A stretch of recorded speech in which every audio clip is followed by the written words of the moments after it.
El árbol. El pianista se sienta, tose por prejuicio y se concentra un instante. Las luces en racimo que alumbran la sala declinan lentamente hasta detenerse en un resplandor mortecino de brasa, al tiempo que una frase musical comienza a subir en el silencio, a desenvolverse, clara, estrecha y juiciosamente caprichosa. Mozart, tal vez, piensa Brígida. Como de costumbre, se ha olvidado de pedir el programa. Mozart, tal vez, o Scarlatti. Sabía tan poca música, y no era porque no tuviese oído ni afinación. De niña, fue ella quien reclamó lecciones de piano. Nadie necesitó imponérselas, como a sus hermanas. Sus hermanas, sin embargo, tocaban ahora correctamente y descifraban a primera vista, en tanto que ella había abandonado los estudios al año de iniciarlos. La razón de su inconsecuencia era tan sencilla como vergonzosa. Jamás había conseguido aprender la llave de Fa. Jamás. No comprendo. No me alcanza la memoria más que para la llave de Sol. La indignación de su padre. A cualquiera le doy esta carga de un infeliz viudo con varias hijas que educar. Pobre Carmen, seguramente habría sufrido por Brígida. Es retardada esa criatura. Brígida era la menor de 6 niñas, todas diferentes de carácter. Cuando el padre llegaba por fin a su 6ª hija, lo hacía tan perplejo y agotado por las 5 primeras, que prefería simplificarse el día, declarándola retardada. No voy a luchar más. Es inútil. Déjenla. Si no quiere estudiar, que no estudie. Si le gusta pasarse en la cocina oyendo cuentos de ánimas, allá ella. Si le gustan las muñecas a los 16 años, que juegue. Y Brígida había conservado sus muñecas y permanecido totalmente ignorante. Qué agradable es ser ignorante. No saber exactamente quién fue Mozart, desconocer sus orígenes, sus influencias, las particularidades de su técnica, dejarse solamente llevar por él de la mano, como ahora. Y Mozart la lleva, en efecto, la lleva por un puente suspendido sobre un agua cristalina que corre en un lecho de arena rosada. Ella está vestida de blanco, con un quitasol de encaje, complicado y fino, como una telaraña, abierto sobre el hombro. Estás cada día más joven, Brígida. Ayer encontré a tu marido, a tu exmarido, quiero decir. Tiene todo el pelo blanco. Pero ella no contesta, no se detiene. Sigue cruzando el puente que Mozart le ha tendido hacia el jardín de sus años juveniles. Altos surtidores en los que el agua canta. Sus 18 años, sus trenzas castañas que desatadas le llegaban hasta los tobillos, su tez dorada, sus ojos oscuros tan abiertos y como interrogantes, una pequeña boca de labios carnosos, una sonrisa dulce y el cuerpo más liviano y gracioso del mundo. ¿En qué pensaba, sentada al borde de la fuente? En nada. Es tan tonta como linda, decían, pero a ella nunca le importó ser tonta ni planchar en los bailes. Una a una iban pidiendo en matrimonio a sus hermanas. A ella no la pedía nadie. Mozart ahora le brinda una escalera de mármol azul, por donde ella baja entre una doble fila de lirios de hielo. Y ahora le abre una verja de barrotes con puntas doradas para que ella pueda echarse al cuello de Luis, el amigo íntimo de su padre.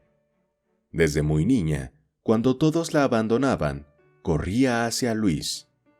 Él la alzaba, y ella le rodeaba el cuello con los brazos, entre risas que eran como pequeños gorjeos, y besos que le disparaba aturdidamente sobre los ojos, la frente y el pelo, ya entonces canoso. ¿Es que nunca había sido joven? Como una lluvia desordenada. «Eres un collar», le decía Luis. «Eres como un collar de pájaros». Por eso se había casado con él, porque al lado de aquel hombre solemne y taciturno, no se sentía culpable de ser tal cual era, tonta, juguetona y perezosa. Sí, ahora que han pasado tantos años, comprende que no se había casado con Luis por amor. Sin embargo, no atina a comprender por qué. ¿Por qué se marchó ella un día, de pronto? Pero he aquí que Mozart la toma nerviosamente de la mano, arrastrándola en un ritmo, segundo a segundo más apremiante. La obliga a cruzar el jardín en sentido inverso, a retomar el puente en una carrera que es casi una huida. Y luego de haberla despojado del quitasol y de la falda transparente, le cierra la puerta de su pasado con un acorde dulce y firme a la vez, y la deja en una sala de conciertos, vestida de negro, aplaudiendo maquinalmente en tanto crece la llama de las luces artificiales. De nuevo la penumbra, y de nuevo el silencio precursor. Y ahora Beethoven empieza a remover el oleaje tibio de sus notas bajo una luna de primavera. Qué lejos se ha retirado el mar. Brígida se interna playa adentro hacia el mar, contraído, allá lejos, refulgente y manso. Pero entonces el mar se levanta, crece tranquilo, viene a su encuentro, la envuelve y con suaves olas la va empujando por la espalda, hasta hacerle recostar la mejilla sobre el cuerpo de un hombre. Y se aleja, dejándola olvidada sobre el pecho de Luis. «No tienes corazón, no tienes corazón», solía decirle a Luis. Latía tan adentro el corazón de su marido que no pudo oírlo sino rara vez y de modo inesperado. «Nunca estás conmigo cuando estás a mi lado», protestaba en la alcoba, cuando antes de dormirse, él abría ritualmente los periódicos de la tarde. «¿Por qué te has casado conmigo?» «Porque tienes ojos de venadito asustado», contestaba él, y la besaba.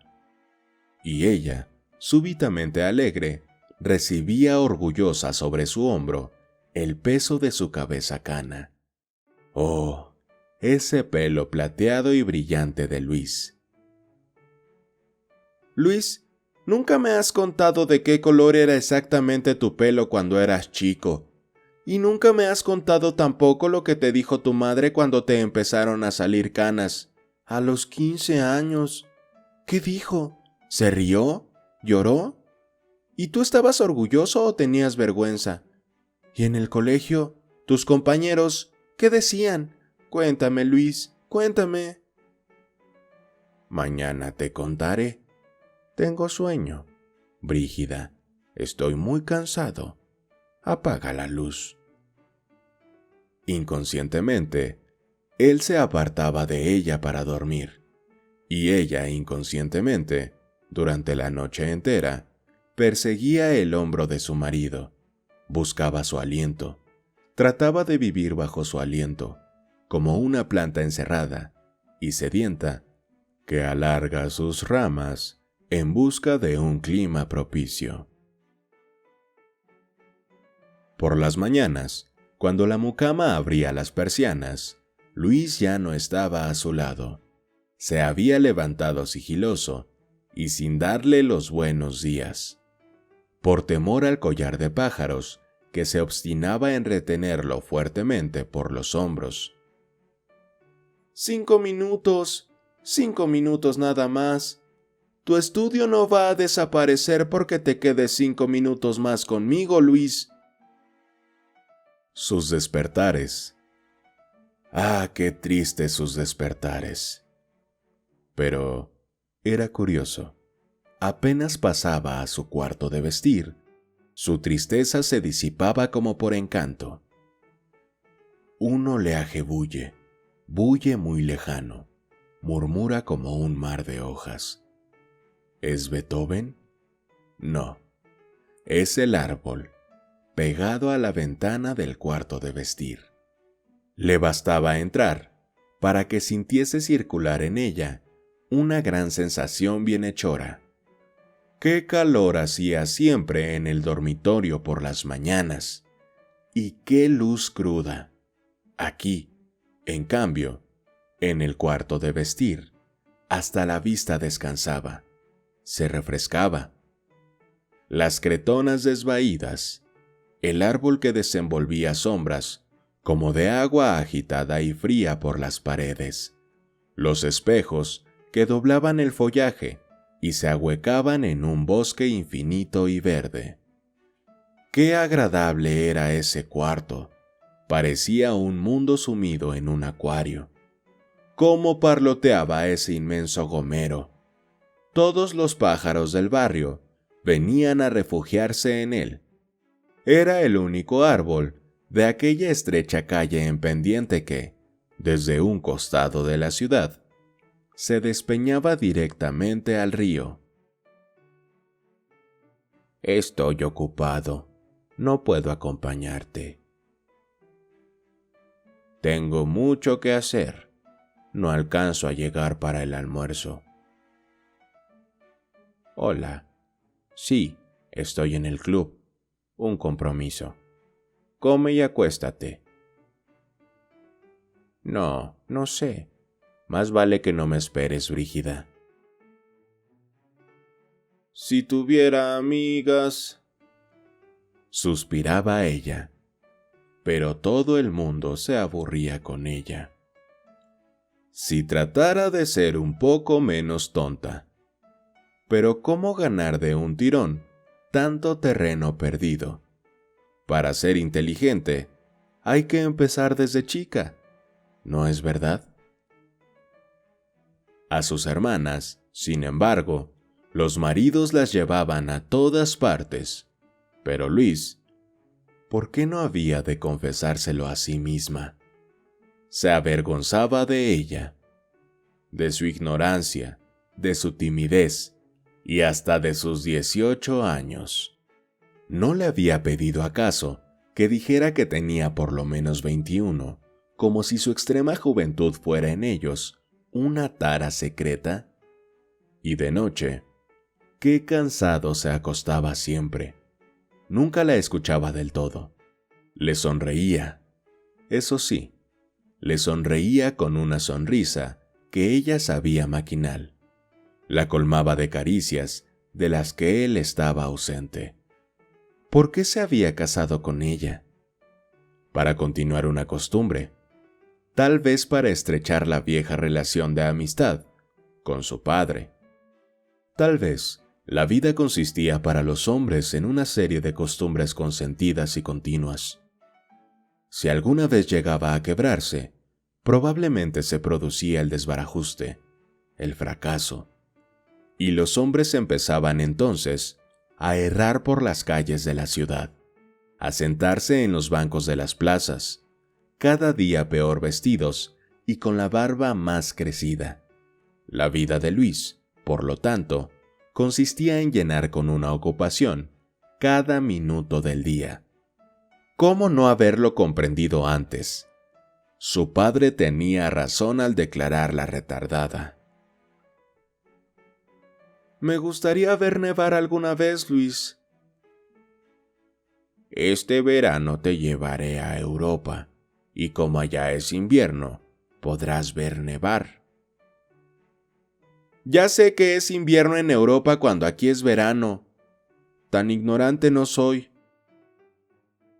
A veces, como para despertarlo al arrebato del verdadero amor, ella se echaba sobre su marido y lo cubría de besos, llorando, llamándolo. Luis, Luis, Luis. ¿Qué? ¿Qué te pasa? ¿Qué quieres? Nada.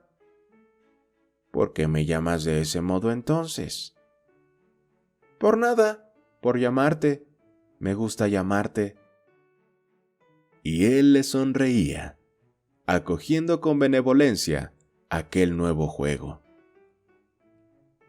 Llegó el verano, su primer verano de casada. Nuevas ocupaciones impidieron a Luis ofrecerle el viaje prometido. Brígida, el calor va a ser tremendo este verano en Buenos Aires. ¿Por qué no te vas a la estancia con tu padre? ¿Sola? Yo iría a verte todas las semanas, de sábado a lunes. Ella se había sentado en la cama, dispuesta a insultar, pero en vano buscó palabras hirientes que gritarle. No sabía nada, nada, ni siquiera insultar. ¿Qué te pasa? ¿En qué piensas, Brígida? Por primera vez, Luis había vuelto sobre sus pasos y se inclinaba sobre ella, inquieto, dejando pasar la hora de llegada a su despacho.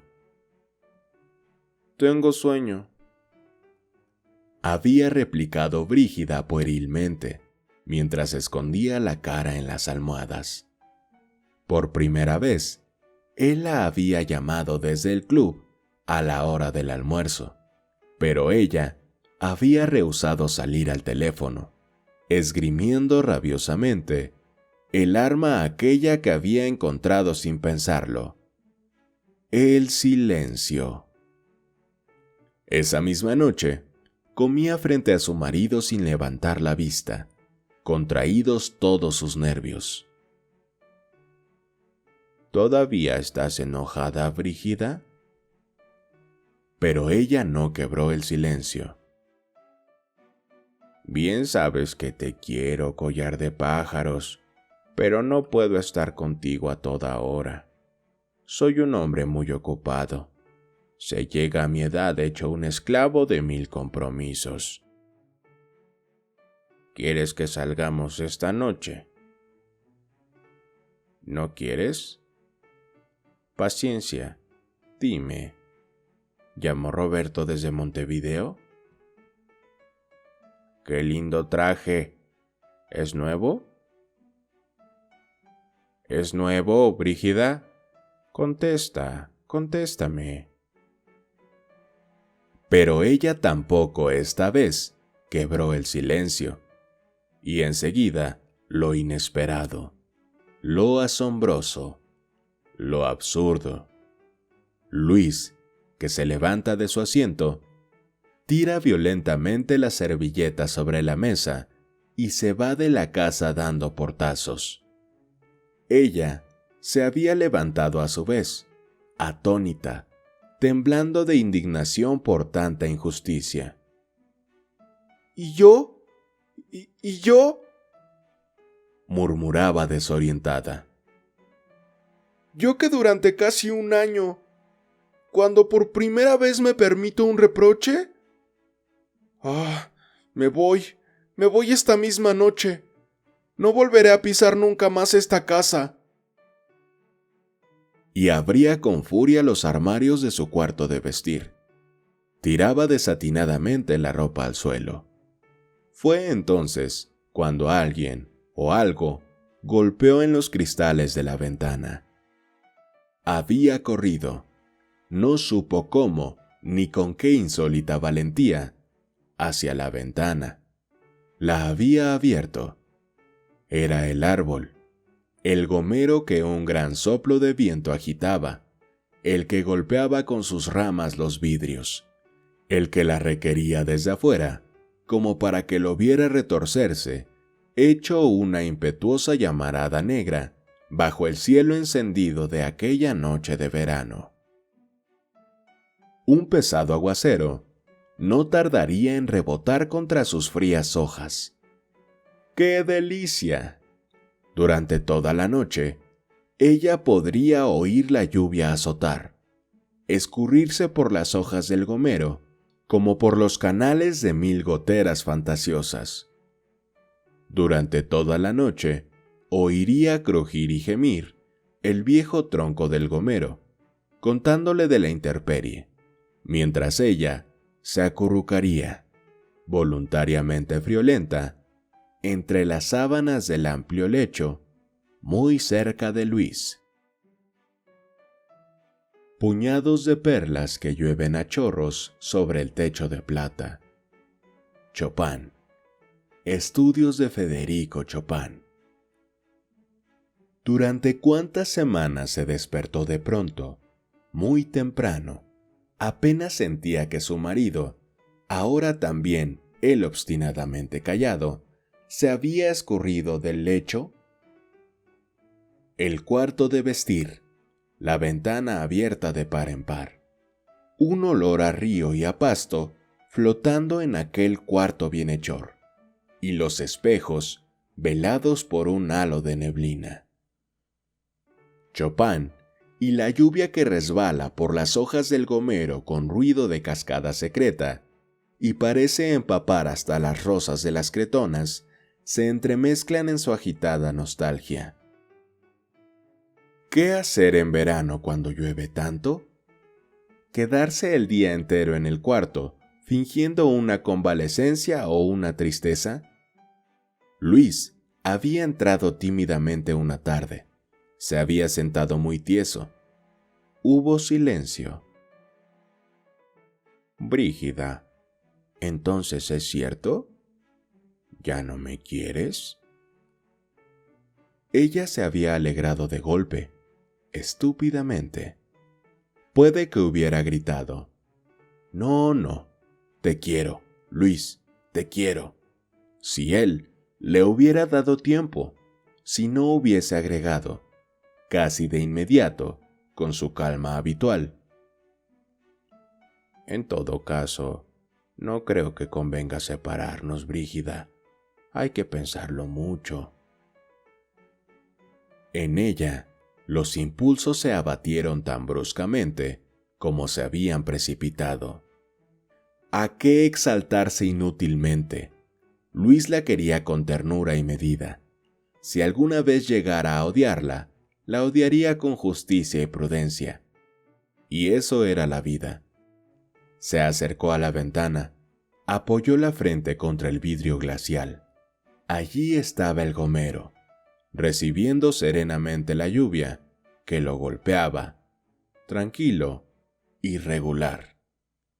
El cuarto se inmovilizaba en la penumbra, ordenado y silencioso. Todo parecía detenerse, eterno y muy noble.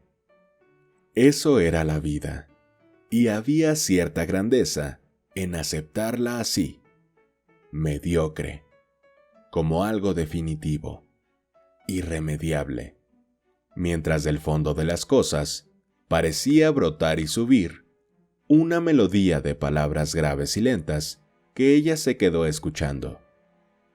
Siempre, nunca. Y así pasaban las horas, los días y los años. Siempre, nunca. La vida, la vida. Al recobrarse cayó en cuenta que su marido se había escurrido del cuarto. Siempre, nunca. Y la lluvia, secreta e igual, aún continuaba susurrando en Chopin. El verano deshojaba su ardiente calendario. Caían páginas, luminosas y enceguecedoras, como espadas de oro, y páginas de una humedad malsana, como el aliento de los pantanos.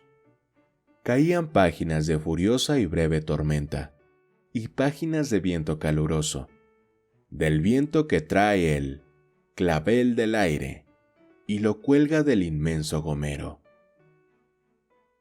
Algunos niños solían jugar al escondite entre las enormes raíces convulsas que levantaban las baldosas de la acera, y el árbol se llenaba de risas y cuchicheos. Entonces ella se asomaba a la ventana y golpeaba las manos. Los niños se dispersaban asustados, sin reparar en su sonrisa de niña, que a su vez desea participar en el juego. Solitaria, permanecía largo rato, acodada en la ventana, mirando el oscilar del follaje. Siempre corría alguna brisa en aquella calle que se despeñaba directamente hacia el río, y era como hundir la mirada en agua movediza o en el fuego inquieto de una chimenea. Una podía pasarse así las horas muertas, vacía de todo pensamiento, atontada de bienestar.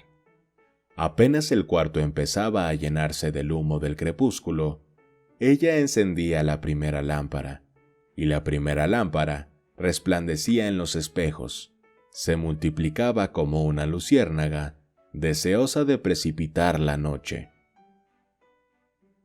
Y noche a noche dormitaba junto a su marido, sufriendo por rachas. Pero cuando su dolor se condensaba hasta herirla como un puntazo, cuando la asediaba un deseo demasiado imperioso de despertar a Luis para pegarle o acariciarlo, se escurría de puntillas hacia el cuarto de vestir y abría la ventana. El cuarto se llenaba instantáneamente de discretos ruidos y discretas presencias, de pisadas misteriosas, de aleteos, de sutiles chasquidos vegetales, del dulce gemido de un grillo escondido bajo la corteza del gomero, sumido en las estrellas de una calurosa noche estival. Su fiebre decaía a medida que sus pies desnudos se iban helando poco a poco sobre la estera. No sabía por qué le era tan fácil sufrir en aquel cuarto. Melancolía de Chopin engranando un estudio tras otro, engranando una melancolía tras otra, imperturbable. Y vino el otoño. Las hojas secas revoloteaban un instante antes de rodar sobre el césped del estrecho jardín, sobre la acera de la calle en pendiente. Las hojas se desprendían y caían. La cima del gomero permanecía verde, pero por debajo del árbol enrojecía. Se ensombrecía como el forro gastado de una suntuosa capa de baile. Y el cuarto parecía ahora sumido en una copa de oro triste. Echada sobre el diván, ella esperaba pacientemente la hora de la cena, la llegada improbable de Luis. Había vuelto a hablarle, había vuelto a ser su mujer, sin entusiasmo y sin ira. Ya no lo quería, pero ya no sufría. Por el contrario, se había apoderado de ella una inesperada sensación de plenitud, de placidez. Ya nadie, ni nada, podría herirla. Puede que la verdadera felicidad esté en la convicción de que se ha perdido irremediablemente la felicidad. Entonces, empezamos a movernos por la vida sin esperanzas ni miedos, capaces de gozar por fin todos los pequeños goces que son los más perdurables. Un estruendo feroz, luego una llamarada blanca que la echa hacia atrás toda temblorosa. ¿Es el entreacto? No. Es el gomero. Ella lo sabe. Lo habían abatido de un solo hachazo. Ella no pudo oír los trabajos que empezaron muy de mañana. Las raíces levantaban las baldosas de la acera, y entonces, naturalmente, la comisión de vecinos... Encandilada se ha llevado las manos a los ojos. Cuando recobra la vista, se incorpora y mira a su alrededor. ¿Qué mira? La sala de concierto bruscamente iluminada. ¿La gente que se dispersa? No. Ha quedado aprisionada en las redes de su pasado. No puede salir del cuarto de vestir. De su cuarto de vestir, invadido por una luz blanca aterradora. Era como si hubieran arrancado el techo de cuajo. Una luz cruda entraba por todos lados. Se le metía por los poros. La quemaba de frío. Y todo lo veía a la luz de esa fría luz. Luis, su cara arrugada, sus manos que surcan gruesas venas desteñidas, y las cretonas de colores chillones.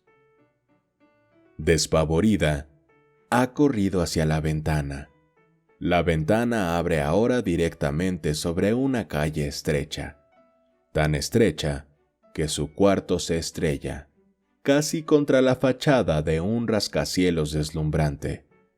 En la planta baja, vidrieras y más vidrieras llenas de frascos. En la esquina de la calle, una hilera de automóviles alineados frente a una estación de servicio pintada de rojo. Algunos muchachos, en mangas de camisa, patean una pelota en medio de la calzada. Y toda aquella fealdad había entrado en sus espejos. Dentro de sus espejos había ahora balcones de níquel y trapos colgados y jaulas con canarios. Le habían quitado su intimidad, su secreto. Se encontraba desnuda en medio de la calle, desnuda junto a un marido viejo que le volvía la espalda para dormir, que no le había dado hijos. No comprende cómo hasta entonces no había deseado tener hijos, cómo había llegado a conformarse a la idea de que iba a vivir sin hijos toda su vida.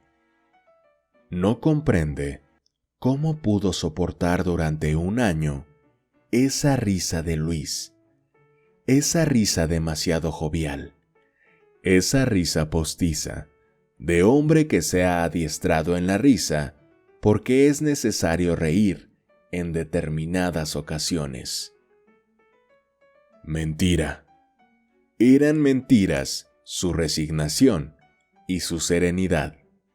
Quería amor, sí, amor, y viajes, y locuras, y amor, amor. Pero Brígida, ¿por qué te vas? ¿Por qué te quedabas? Había preguntado Luis. Ahora habría sabido contestarle. El árbol, Luis, el árbol. Han derribado el gomero.